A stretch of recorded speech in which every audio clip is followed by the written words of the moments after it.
Hi, welcome to cosmic numerology. నేను మీ Nishant, astro numerologist and vastu specialist and expert in name correction by advanced 14 dimensions. So ఈ రోజు మన topic ఏంటంటే ఫార్చునా బిందువులు. అంటే మన యొక్క హోరోస్కోప్ లో, మన యొక్క రాశి చక్రంలో ఎన్ని ఫార్చునా బిందువులు ఉంటే మనకి ఎంత అదృష్టం కలిసి వస్తుందనే విషయాన్ని మనం ఈ రోజు తెలుసుకోబోతున్నాం.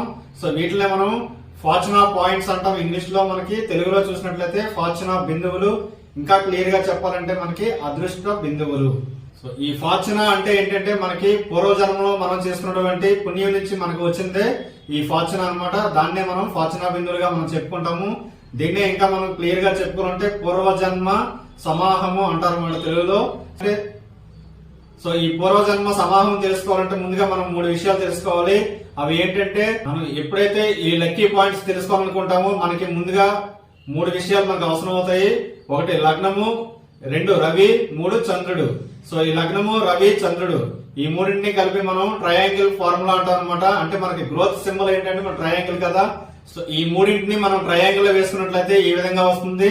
సో ఈ ట్రయాంగిల్ లో మనం లగ్నాన్ని పైన వేసుకుంటాము. అలాగే కింద మనకి 2 పాయింట్లో కూడా మనకి 2 కార్నర్స్ లో మనకి రవి, చంద్రుడు అనేది రావడం జరుగుతుంది అనమాట. సో ఈ ట్రయాంగిల్ ఫార్ములానే మన గ్రోత్ సింబల్ గా మన పెద్దలు కూడా చెప్పడం జరిగింది అనమాట అప్పుడు.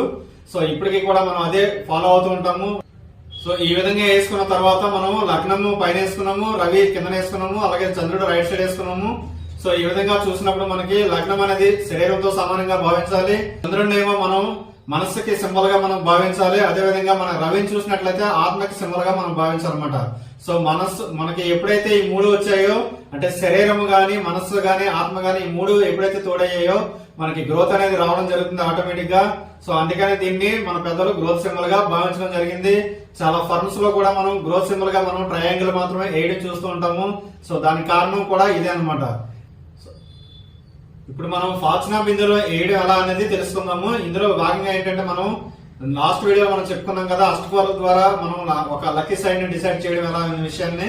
సో అదే విధంగా మనం ఫార్చునా బిందువులు కనుక్కోవడానికి కూడా అష్టకవర్గ యూజ్ అవుతుంది అనమాట. అందులో ఉన్నటువంటి మనకి సర్వాష్టక వర్గం తీసుకున్నట్లయితే ఈ సర్వాష్టక వర్గంలో ఉన్నటువంటి బిందువులే మనకి అష్టకవర్గ వేయడానికి కూడా మనకి ఉపయోగపడతాయి. అదే విధంగా మనకి మన రాశి చక్రం తీసుకోవాలి, మేషం నుంచి మీనం వరకు కదా బాక్స్ మనం రెడీ చేసుకోవాలి. బాక్స్ రెడీ చేసుకున్నట్లయితే ఈ ఫార్చునా బిందువులు కనుక్కోవాలంటే ముందుగా మనం ఏం చేయాలంటే, మన యొక్క date of birth, name, place of birth, time of birth తీసుకొని మన యొక్క రాశి చక్రం వేసుకోవాలి. ఈ విధంగా రాశి చక్రం వేసుకున్న తర్వాత మనం నిన్న చెప్పుకున్నాం కదా గత వీడియోలో మనం ఏం చెప్పుకున్నాం, మనం ఒక లక్కీ సైడ్ డిసైడ్ చేయాలంటే అష్టక వర్గం కంప్లీట్ గా వేసుకోవాలని.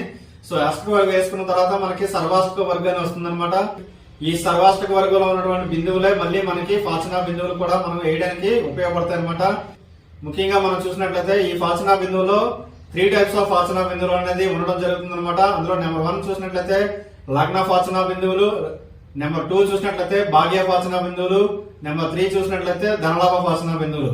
ఈ మూడింటికి కూడా మళ్ళీ 3 టైప్స్ ఆఫ్ ఫార్ములాస్ ఉంటాయి అనమాట. ఈ 3 టైప్స్ ఆఫ్ ఫార్ములాస్ లో మళ్ళీ మనం ఎప్పుడైతే ఈ సర్వాష్టక వర్గం తీసుకొని మనకి ఉన్నటువంటి రాశి చక్రంలో ఉన్నటువంటి స్థానాలను చూసుకొని మనం ప్లేస్ చేసుకున్నట్లయితే మనకి కొన్ని డిగ్రీస్ అనేది రావడం జరుగుతుంది అనమాట.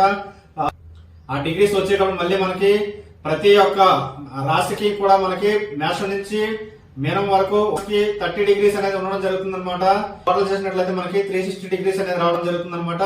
ఈ 360 డిగ్రీస్ లో మనకి లగ్న ఫార్చునా బిందువులు క్యాల్కులేట్ చేసినట్లయితే ఫార్ములా ప్రకారం ఎన్ని బిందువులు వచ్చాయో చూసుకొని ఆ బిందువులు ఏ స్థానంలో ఉన్నాయో చూసుకొని ఆ స్థానం రాసుకుంటాము.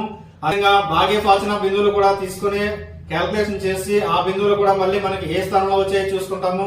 అదే విధంగా ధనలాభ ఫార్చునా బిందువులు కూడా మనం క్యాల్కులేషన్ చేసుకున్న తర్వాత ఆ బిందువులు కూడా ఏ స్థానంలో వచ్చాయో చూసుకుంటాం అనమాట. ఇలా చూసుకున్న తర్వాత ఈ 3 కూడా మనకి 2, 9, 11 భావాలలో మనకి రావాలి. ఈ 3 ఎప్పుడైతే కంప్లీట్ గా వచ్చాయో మనకి 100% అవుతుంది. అలా కాకుండా మనకి కేవలం అంటే 2, 9, 11 బిందువులలో ఏదో ఒక బిందువే వచ్చింది అనుకోండి, మనకి కేవలం 33.33% ఉన్నట్టే. అలా కాకుండా 2 పాయింట్లు వచ్చాయి అనుకోండి, మనకి అప్పుడు 66.66% మనకి లక్ అనేది, అంటే ఫార్చునా బిందువులు అదృష్ట బిందువులు అనేది ఉండడం జరిగినట్టు. ఒకవేళ 3 వచ్చినట్లయితే మనం అంతా చెప్పుకున్నాం కదా 100% ఉన్నట్టు అనమాట. సో సో ఈ విధంగా మనం క్యాలిక్యులేషన్ చేసుకున్న తర్వాత అబ్జర్వ్ చేయాల్సిన విషయం ఏంటంటే, మనం కొన్ని రోజుల క్రితం ఒక వీడియో చేసాము, అది స్ట్రెంత్ అనేది. సో మనం డేట్ ఆఫ్ బర్త్ లో ఉన్నటువంటి స్ట్రెంత్ ఏదైతే ఉందో అది 40 degrees కంటే ఎక్కువ వచ్చినట్లయితే మనం ఐడెంటిఫైడ్ లైఫ్ అని చెప్పుకున్నాము. సో చాలా మంది ఏమనుకుంటారంటే, ఈ 40 degrees కంటే అబవ్ వచ్చినా సరే నా లైఫ్ ఎందుకు ఇలా ఉంది, ఇంతవరకు నేను ఎందుకు డెవలప్ అవ్వలేదు, నా లైఫ్ లో ఎందుకు గ్రోత్ లేదు అనుకుంటారు. దానికి కారణం ఏంటంటే, ఈ ఫార్చునా బిందువులో ఈ 3 బిందువులు లేకపోవడమే. కేవలం ఒక బిందువు ఉన్నట్లయితే అప్పుడు కూడా మనకి ఎటువంటి సక్సెస్ అనేది రాదు. ఎందుకంటే మనకి కేవలము స్ట్రెంత్ అనేది ఉంది తప్ప మనకి ఫార్చునా బిందువులు అనేది లేవు కాబట్టి అప్పుడు గ్రోత్ అనేది కనిపించదు. అదే విధంగా 2 పాయింట్స్ వచ్చినప్పుడు కూడా అంత గ్రోత్ అనేది కనిపించదు. కానీ మనకి స్ట్రెంత్ తక్కువగా ఉండి అంటే 35 degrees ఎలా ఉండి మనకి ఇక్కడ ఫార్చునా బిందువులు అనేది 3 పాయింట్లు అంటే 2, 9, 11 భావాల్లో వచ్చినట్లయితే లగ్న ఫార్చునా బిందువులు గానీ, భాగ్య ఫార్చునా బిందువులు గానీ, ధనలాభ ఫార్చునా బిందువులు 2, 9, 11 భావాల్లో ఎప్పుడైతే వచ్చాయో వాళ్ళకి 35 degrees ఉన్నప్పటికీ కూడా వాళ్ళ యొక్క స్ట్రెంత్ తక్కువగా ఉన్నప్పటికీ కూడా అద్భుతమైన విజయాలు సాధిస్తారు. సో అలా ఎప్పుడైతే లేవో వాళ్ళు కూడా మన సక్సెస్ పొందలేరు. సో చాలా మంది ఇంకేం అడుగుతారంటే, మాకు లగ్న ఫార్చునా బిందువులు కూడా తక్కువే ఉన్నాయి, అదే విధంగా మాకు డేట్ ఆఫ్ బర్త్ లో స్ట్రెంత్ కూడా చాలా తక్కువగా ఉంది, ఇంకా మా లైఫ్ ఇంతేనని అడుగుతుంటారు. అలా ఏమీ లేదంటే సో దానికోసం వచ్చిందే మన advanced 14 dimensions name correction numerology. So మనం ఏం చేస్తామంటే, ఈ నేమ్ కరెక్షన్ చేసేటప్పుడు ఎవరికి ఎన్ని పాయింట్లు ఉన్నాయి అంటే స్ట్రెంత్ తక్కువ ఉందా, ఫార్చునా బిందువులు తక్కువ ఉన్నాయో చూసుకొని వారికి ఏం చేస్తామంటే నేమ్ లో మంచి సౌండ్ వచ్చే విధంగా అంటే మంచి వైబ్రేషన్, అదే విధంగా మంచి సౌండ్ ఫ్రీక్వెన్సీ వచ్చే విధంగా చూసి మనం ఎప్పుడైతే నేమ్ ఇస్తామో వాళ్ళకి డేట్ ఆఫ్ బర్త్ లో స్ట్రెంత్ తక్కువ వచ్చినప్పటికీ, అదే విధంగా ఫార్చునా బిందువులు లేనప్పటికీ కూడా మంచి సక్సెస్ ను పొందవచ్చు. జనరల్ గా మనకి లైఫ్ టైం సర్వీస్ తీసుకునే వాళ్ళకి ఇది కూడా మనం ఫ్రీగానే ఇస్తాము. ఒక లైఫ్ టైం సర్వీస్ తీసుకునే స్తోమత లేని వాళ్ళు ఏం చేయాలంటే, మనకి లక్కీ సైడ్ కనుక్కోవడానికి అష్టక వరకు వేస్తాము, అదే విధంగా మనకి ఫార్చునా బిందువులు కనుక్కోవడానికి కూడా అష్టక వరకు ప్లస్ రాశిచక్రం వేసుకుని ఈ బిందువులన్నీ కూడా మనం చూసుకోవడం జరుగుతుంది అనమాట. ఒకవేళ ఈ 2 సర్వీస్ తీసుకున్నట్లయితే ఓన్లీ మా దగ్గర ఎవరైతే లైఫ్ టైం సర్వీస్ తీసుకున్నారో వాళ్ళకి ఈ ఫార్చునా బిందువులు గానీ, మనం నిన్న చెప్పుకున్నటువంటి అంటే అదృష్ట బిందువులు గానీ, అదేవిధంగా మనం నిన్న చెప్పుకున్నటువంటి వీడియోలో మన అష్టక ద్వారా లక్కీ సైడ్ కనుక్కోవడం కానీ ఇవన్నీ ఫ్రీగానే ఇస్తాము. ఒకవేళ మీకు లైఫ్ టైం సర్వీస్ తీసుకునే స్తోమత లేకపోతే కనుక ఈ 2 సర్వీసులు కలిపి తీసుకోవచ్చు, లేదంటే ఇండివిజువల్ కూడా మీరు తీసుకోవచ్చు.